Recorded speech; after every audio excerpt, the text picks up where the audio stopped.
In July of 2018, the Ameleb Heritage Foundation awarded 3 South Texas natives a cultural scholarship. The award provided the recipients, all of Lebanese descent, an opportunity to travel to Lebanon for the first time.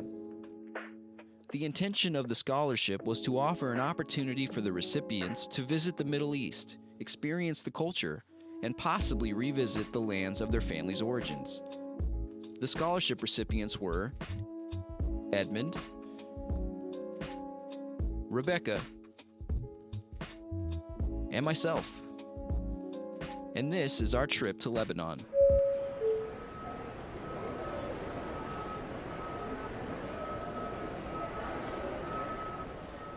My name is Edmund Karam, and I was a recipient of the Ameleb Scholarship to go to Lebanon. Never been out of the country before, so that was my first time leaving the States. Long flight, not crazy about flying, so I was pretty nervous. My name is Rebecca Nunu, and I was awarded a cultural scholarship from the Ameleb Heritage Foundation. When I found out I was going to Lebanon, I experienced numerous feelings and emotions. Anywhere from trepidation to excitement, I felt them. Of course, excited because of the once-in-a-lifetime opportunity that I was about to embark on. Disbelief that I even got to experience that, for sure. And then a bit of trepidation and anxiety and getting out of my comfort zone and traveling to somewhere I'd never been before. But the moment that we stepped foot on Lebanese soil, any trepidation I had completely dissipated, and all I felt was excitement.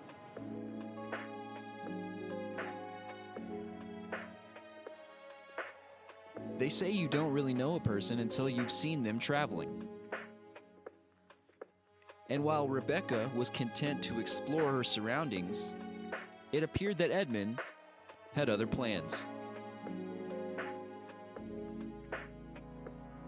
The airports in the Middle East had a life all of its own, buzzing with activity, almost as if it were alive.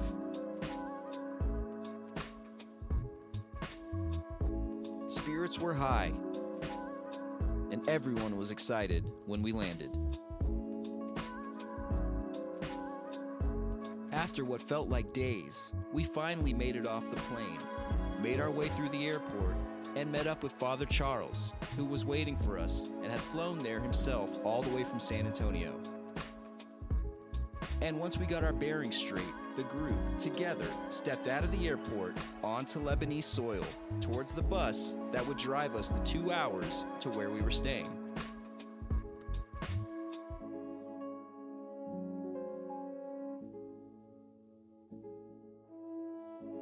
We had flown 13 hours, and the adventure was just beginning.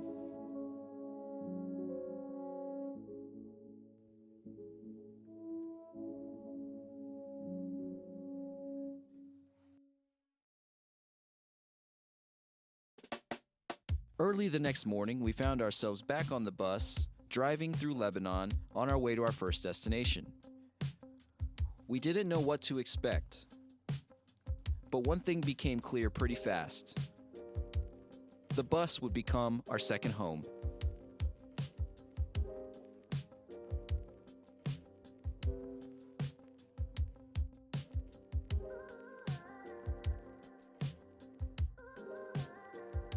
And finally, after what felt like hours, we arrived at our first destination. When I was there, just its natural beauty in itself was pretty amazing. You know, it felt familiar enough, but also was a little overwhelming in terms of, you know, of course, the language barrier and, you know, not knowing your way around. But everybody was very welcoming and very excited for us to be there. And overall, just a really, really great experience. I felt overjoyed. I felt at peace, a sense of belonging, a sense of home. Overall, just positive, wonderful feelings that I had throughout the trip.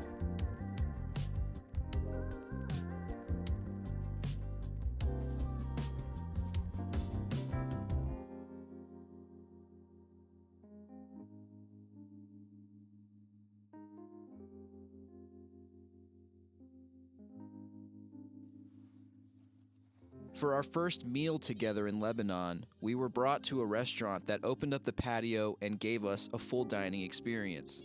It's no secret that homemade Lebanese food is considered some of the best in the world, and here we started with appetizers. Then a full course. Drinks.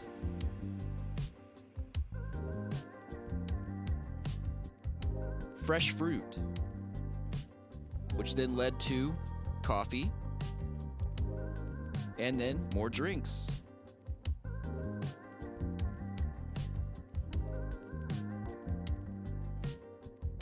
And I think it's fair to say that the food was as wonderful as the scenery around us.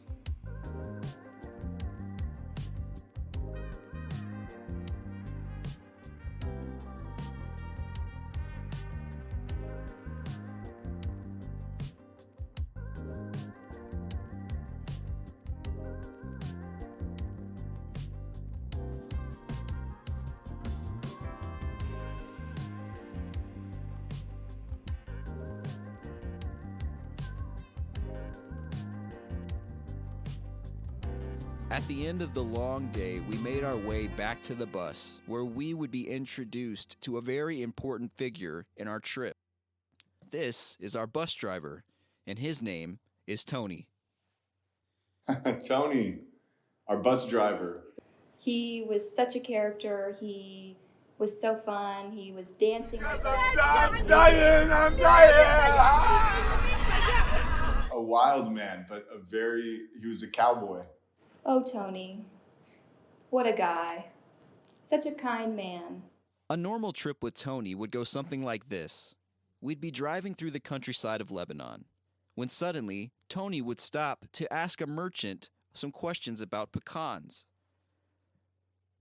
Deciding that the pecans weren't of high enough quality, Tony would then park the bus, get out, and walk all the way back to argue about the price. While arguing, Tony would demand that he himself would be able to see her stock of pecans and decide what was best for the group. She would then lead him back to the warehouse so that Tony could look through the pile of old pecans stacked in the warehouse before finally deciding that one of them was good enough for us. Making his way back to pay for them, Father Charles finally had to get off the bus and remind him that we were running very late. Tony, walking back to the bus, triumphant with a bag of pecans, would then get back on the bus in order to drive us to our destination. Nobody ate the pecans. That was Tony. And this is a recap of all of the places we visited in Lebanon.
يا بونا ينده يا بونا يا بونا بونا ما يسمع ينده يا بونا يا بونا بونا ما يسمع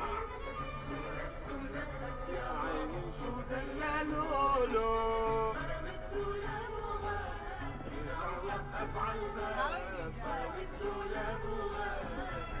وقف على الباب دقدق يا رمرش ودقدق ما فتحوا لك الاغاني الحلوه لابونا الصباح هيدي تعاني. One of the days was spent traveling to the village of our ancestors in order to learn more about the origins of our family. Our driver, Joe, told us he had a special surprise for us before our trip started. Driving through the town, I didn't know what to expect, but was very surprised when we pulled into the parking lot of a Dunkin' Donuts. The village I would be visiting was known as Kfar Amai, a mountain town at the base of Mount Lebanon, known for being a center point for merchants to trade goods and luxury items. The trip would take several hours as we climbed higher and higher up the mountain, leaving the towns below us. At one point, Joe pulled over and said we had arrived. This is Kfar Amai.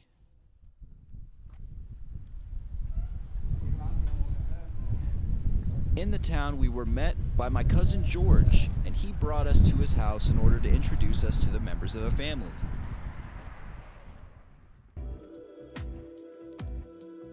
Immediately upon arrival, we were greeted with another homemade feast. I can't exaggerate when I tell you, it was the best food I had ever eaten.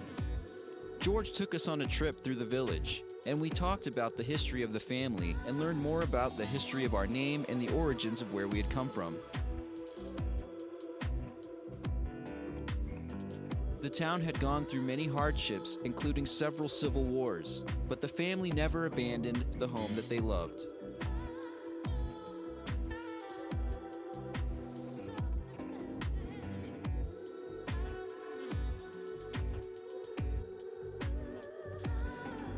Later that day, I was taken up the mountain in a very old car, on a path that may or may not have been intended to drive on. And as the roads began winding higher and higher into the sky, I suddenly became very aware that this car did not have seatbelts.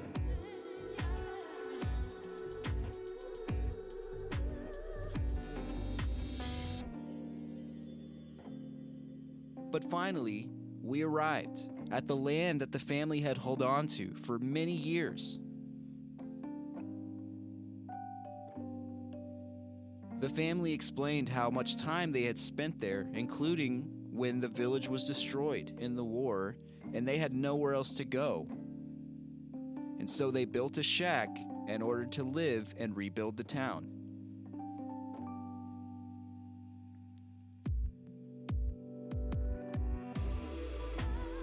Staring out into the mountains, the same place that my ancestors had stood and stared a century before me, I had never felt more connected to my Lebanese heritage.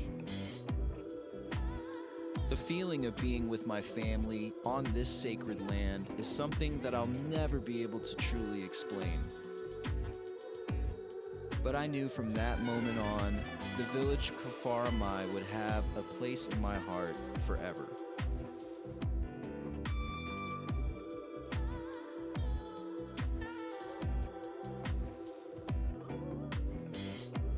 I felt that visiting Lebanon, I think it impacted me and changed me as a person, of course, in a significant way, because again, it was my first time out of the country, and going there as my first international trip was a big kind of leap for me, at least. And I grew in my understanding of the culture and a great appreciation for our ancestors who made that journey over here, and who it was important enough to them to sustain it here and to see it kind of pass down through these, I guess it's been 3 generations for me, to see it pass down and kind of stay strong within the Lebanese community, even though most of us have not been back. And it gave me a real deep appreciation for the culture and its strength to kind of sustain regardless of where you are on the map. I went to Lebanon thinking that I was a very proud Lebanese American woman. I've celebrated my heritage ever since I was born, visiting or celebrating our heritage through food and dancing and Lebanese clubs and conventions, you name it. I always felt that I was very, very proud of my culture and heritage, but getting to step foot on Lebanese soil and immerse myself in the culture firsthand gave me a sense of pride that I didn't think was possible.